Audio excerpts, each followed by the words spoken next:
નમસ્કાર.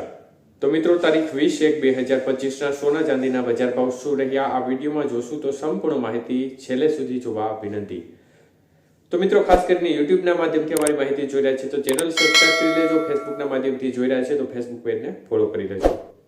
તો સૌપ્રથમ ચાંદીની બજાર કેવી રહી તે વિશે વાત કરીએ તો આજે 1 ગ્રામ ચાંદી 96.40 રૂપિયા, 8 ગ્રામ ચાંદીનો ભાવ 771 રૂપિયા 20 પૈસા, 10 ગ્રામ ચાંદી 964 રૂપિયા, 100 ગ્રામ ચાંદી 9640 અને 1 કિલો ચાંદીનો ભાવ 96400 રૂપિયા સુધી રહ્યો હતો.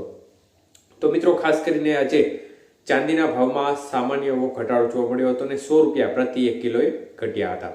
જ્યારે આજના 22 કે સોનાના ભાવ કેવા રહ્યા તે જોઈએ તો 22 કે સોનાનો 1 ગ્રામનો ભાવ 7430 રૂપિયા, જ્યારે 8 ગ્રામ સોનાનો ભાવ આજે 59440 રૂપિયા, 10 ગ્રામ સોનાનો ભાવ 74300 રૂપિયા અને 100 ગ્રામ સોનું 7,43,000 રૂપિયા સુધી રહ્યું હતું. તો મિત્રો, 22 કે સોનાના 100 ગ્રામના ભાવમાં આજે 500 રૂપિયાનો ઘટાડો જોવા મળ્યો હતો. જ્યારે 24 કે સોનાના ભાવ જોઈએ તો 24 કે સોનાનો 1 ગ્રામનો ભાવ આજે 8105 રૂપિયા, 8 ગ્રામ સોનાનો ભાવ 64,840 રૂપિયા, 10 ગ્રામ સોનાનો ભાવ 81,050 રૂપિયા અને 100 ગ્રામ સોનું 8,10,500 રૂપિયા સુધી રહ્યું હતું. તો મિત્રો, 24 કે સોનાના 100 ગ્રામના ભાવમાં 600 રૂપિયાનો ઘટાડો જોવા મળ્યો હતો.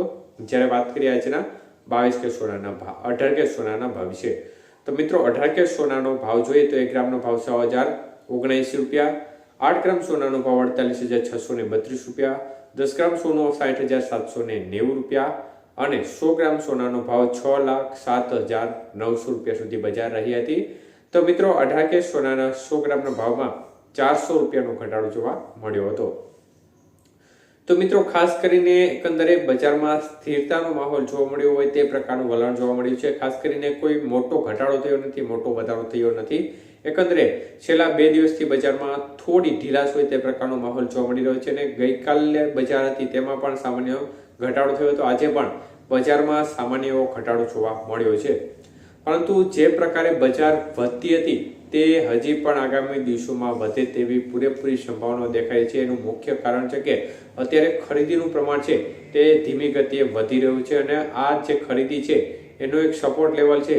તો સોનાની બજારને આ પ્રકારની સ્થિતિમાં ભાવ વધે તેવી પૂરેપૂરી સંભાવનાઓ અત્યારે દેખાઈ રહી છે. તો મિત્રો, ખાસ કરીને શેર બજારની સ્થિતિ અને ડોલરની સ્થિતિ પણ અત્યારે નબળી પડતી નજરે પડી રહી છે. કારણ કે ડોલર છે તે રૂપિયા સામે થોડો નબળો પડ્યો છે, પરંતુ એની સામે રૂપિયો જે તૂટ્યો હતો તેની સરખામણીએ ડોલર છે તે સામાન્ય ઘટાડો અત્યારે જોવા મળી રહ્યો છે. ડોલર સામાન્ય એવો નબળો પડ્યો છે અને તેની સામે રૂપિયો સામાન્ય એવો મજબૂત થયો છે, જે વધ્યા મથાળેથી ફરીથી સામાન્ય એવો સુધારો જોવા મળ્યો છે. આભાર.